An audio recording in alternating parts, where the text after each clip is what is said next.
নমস্কার, আমি শ্বেতা। আপনাদের স্বাগত জানাই আমার চ্যানেলে, যার নাম ছানাপোনাদের নিয়ে। এই ছানাপোনা কারা এতদিনে নিশ্চয়ই আপনারা জেনে গেছেন। একদমই ঠিক গেস করেছেন। এরা হচ্ছে আমাদের ফ্যামিলির সবথেকে ক্ষুদে এবং সবথেকে অ্যাডরেবল মেম্বার, যাদের হাসি, যাদের খুশি, স্ট্রেসফুল সিচুয়েশনেও কিন্তু আমাদের ফেসে একটা স্মাইল নিয়ে আসে। আর ঠিক একইভাবে এদের ছোট থেকে ছোট কনসার্ন কিন্তু আমাদের লাইফটাকে অনেক বেশি স্ট্রেসফুল করে তোলে।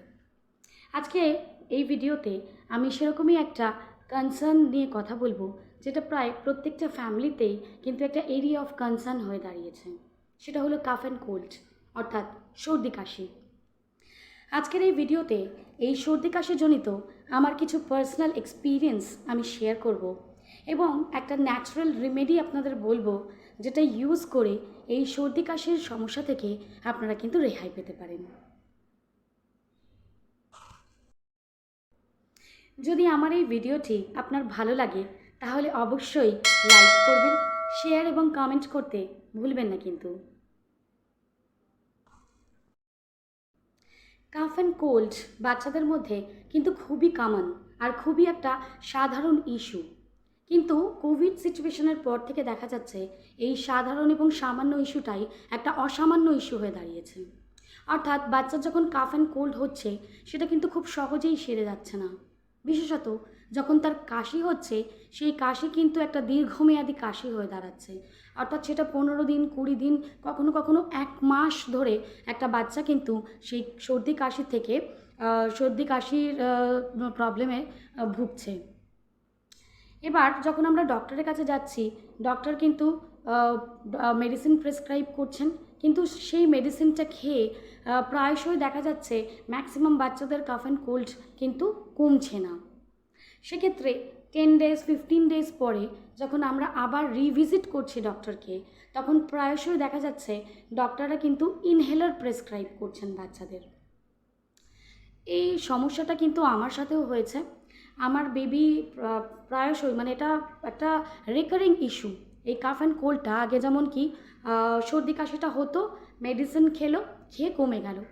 কিন্তু এখন কি হচ্ছে, এই সর্দি কাশি যখন হচ্ছে তখন সেটা কিন্তু ক্রমাগত হচ্ছে, মানে বারবার এই ডাকটা কিন্তু আসছে, বারবার করে বাচ্চারা কিন্তু এই প্রবলেমের শিকার হচ্ছে। এরকম আমার সাথেও হয়েছে। আমার বেবিও এরকম ক্রমাগত সর্দি কাশির প্রবলেমে ভুগছিল এবং একটা সময় এরকম দেখা গেল কাশিটা কিন্তু কোনোভাবেই কমছে না। কোনো ন্যাচারাল মানে কোনো হোম রেমেডিতে কমছে না, বা কোনো মেডিসিন দিয়ে কমছে না, ভেপার দিয়ে কমছে না। ডক্টরের কাছে আমরা যখন দীর্ঘদিন মেডিসিন ওকে খাওয়ালাম, তারপরে যখন সেই মেডিসিনে 15 days-এও কাশিটা কিন্তু কমলো না, তখন ডক্টর বাধ্য হয়ে ইনহেলার আমাদের প্রেসক্রাইব করলেন। এবার ইনহেলার একটা সাধারণ বুদ্ধিতে, মানে সাধারণ মানুষ এটাই বোঝে, যাদের হাঁপানি প্রবলেম থাকে তারাই একমাত্র এই ইনহেলারটা নিয়ে থাকেন।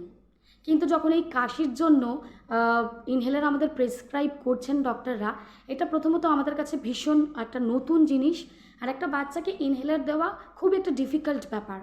সেজন্য একটা মানে ভীষণ কনসার্ন এরিয়া হয়ে দাঁড়াচ্ছে এই ব্যাপারটা। তো আমাদেরও যখন এরকম ইনহেলার প্রেসক্রাইব করলেন ডক্টর, তখন আমরা ভাবলাম না, আরেকটা অন্য ডক্টর একবার দেখিয়ে দেখি, মানে একটা সেকেন্ড ওপিনিয়ন একবার নিই। তো সেভাবেই আমরা অন্য আরেকজন ডক্টরকে কিন্তু দেখালাম। তিনিও আবার নতুন করে মেডিসিন দিলেন।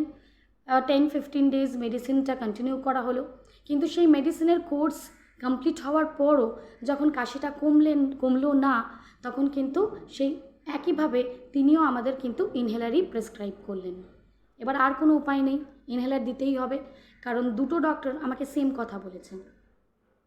তাই ইনহেলার শুরু করে দেওয়া হলো।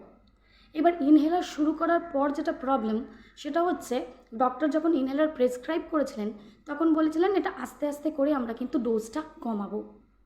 কিন্তু যখন সেই ডোজটা কমাতে আমরা যাচ্ছি, দেখা যাচ্ছে ডোজটা কোনোভাবেই কমানো যাচ্ছে না। কমাতে গেলেই এই কাশি বা সর্দির ইস্যুটা কিন্তু আবার করে চাগার দিয়ে উঠছে এবং সেটাতে বাচ্চা কিন্তু ভীষণভাবে সাফার করছে। এটা যে শুধু আমার বেবির সাথে এই প্রবলেমটা হয়েছে এরকমটা নয়, এই প্রবলেমটা কিন্তু আমার সাথেও হয়েছে। কাশি হচ্ছে, কাশি কোনোভাবেই কমছে না, কোনো মেডিসিনেই কমছে না। যখন পালমোনোলজিস্ট আমি দেখালাম তখন উনি মানে ডিফারেন্ট টাইপ অফ টেস্ট আমাকে দিয়েছিলেন। সব টেস্টই কিন্তু নর্মাল, এবং অবশেষে উনি এটা ভাবলেন যে হয়তো এটা কোনো মানে হাঁপানিজনিত কোনো প্রবলেম আছে, যার জন্য উনি ইনহেলার কিন্তু আমাকেও প্রেসক্রাইব করেছিলেন। এবার যেহেতু আমি একজন অ্যাডাল্ট, যখন কাশিটা কমে গেল তখন আস্তে আস্তে আমি এই ইনহেলারটা কিন্তু বন্ধ করার চেষ্টা করেছিলাম। দেখা যাচ্ছে 3 ডেজ এই ইনহেলারটা বন্ধ করার পর আবার করে কিন্তু কাশির প্রবলেমটা দেখা যাচ্ছে, এবং সেই কাশিটা আবার কিন্তু 1 মাস 20 দিন থেকে 1 মাস কিন্তু কন্টিনিউ করেছিল। সেই জন্য ভয়ে আমি আমার বা আমার বেবির কারোরই ইনহেলার কিন্তু বন্ধ করতে পারছিলাম না। এমন সময় যখন আমার ছেলেকে আমি ড্রয়িং ক্লাসে দিই, তখন সেই ড্রয়িং টিচার নোটিস করেন যে 2 সপ্তাহ ধরে দেখছে যে ছেলের মানে সর্দি কাশি কিছুতেই কমছে না। তখন 2 সপ্তাহের মাথায় মানে সেকেন্ড উইকে যখন তিনি আসেন, তখন আমাকে সাজেস্ট করলেন যে এরকম একটা 7 টাইপস অফ তুলসী ড্রপ আসে, হ্যাঁ, যেটাতে কি 7 রকমের তুলসী পাতা দিয়ে সেই ড্রপটা তৈরি। সেটা যদি আপনি খাওয়ান তাহলে দেখবেন এই প্রবলেম থেকে আপনি কিন্তু মানে কিছুটা হলেও আপনি ওটা হেল্প পাবেন। তো আমাকে সাজেস্ট করলো। তো আমি মার্কেটে খুঁজে দেখলাম, সেখানে কোথাও সেরকম 7 টাইপস অফ তুলসী ড্রপ আমি পেলাম না। আমি যেটা পেলাম সেটা হচ্ছে 5 পাতা তুলসী ড্রপ, যেটাতে কি 5 টাইপস অফ তুলসী আছে।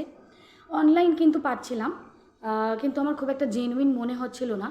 তাই জন্য আমি তাকেই রিকোয়েস্ট করলাম যদি সে একটা আমাকে দিতে পারে, আমি একবার ইউজ করে দেখবো। অনেক কিছু তো ইউজ করলাম, আর একটা জিনিস না হয় ইউজ করে দেখবো।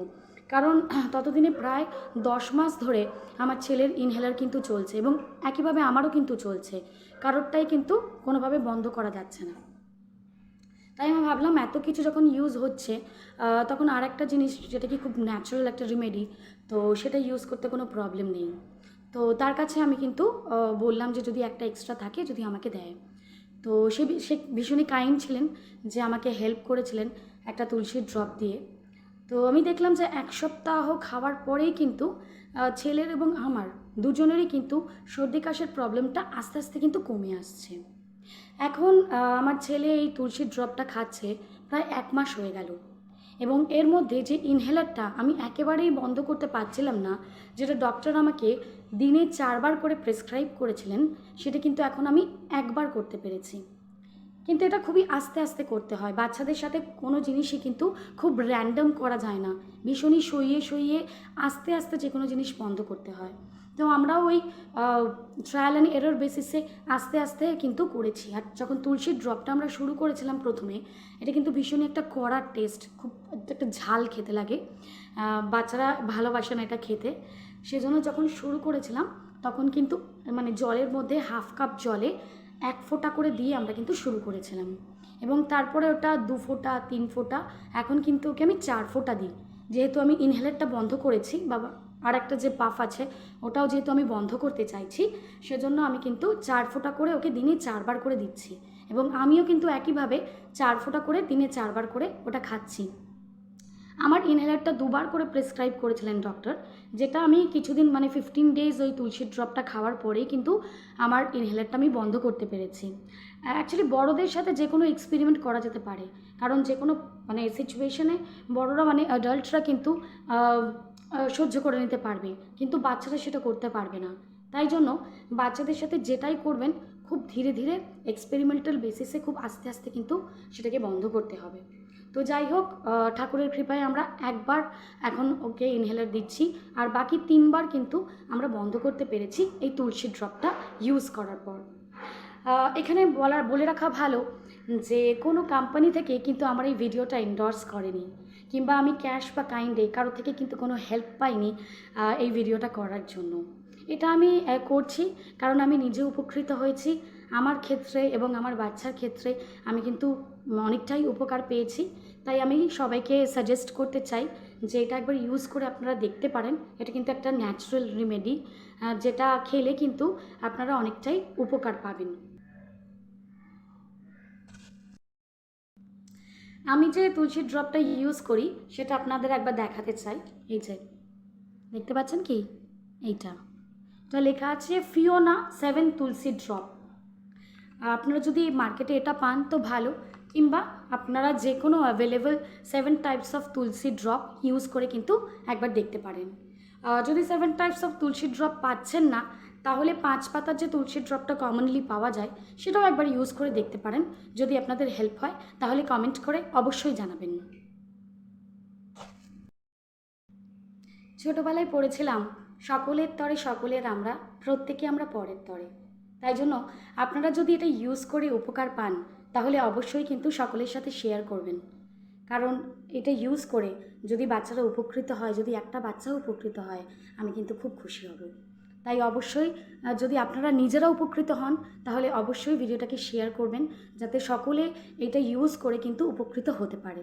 যদি আমার এই ভিডিওটা আপনাদের ভালো লেগে থাকে তাহলে অবশ্যই লাইক করবেন, শেয়ার করবেন অবশ্যই, এবং কমেন্ট করে জানাবেন যে আপনাদের এই ভিডিওটা কেমন লাগলো। আশা করি খুব শীঘ্রই পরের ভিডিওতে আবার দেখা হচ্ছে। ততক্ষণের জন্য টাটা। আপনারা সুস্থ থাকবেন, ভালো থাকবেন।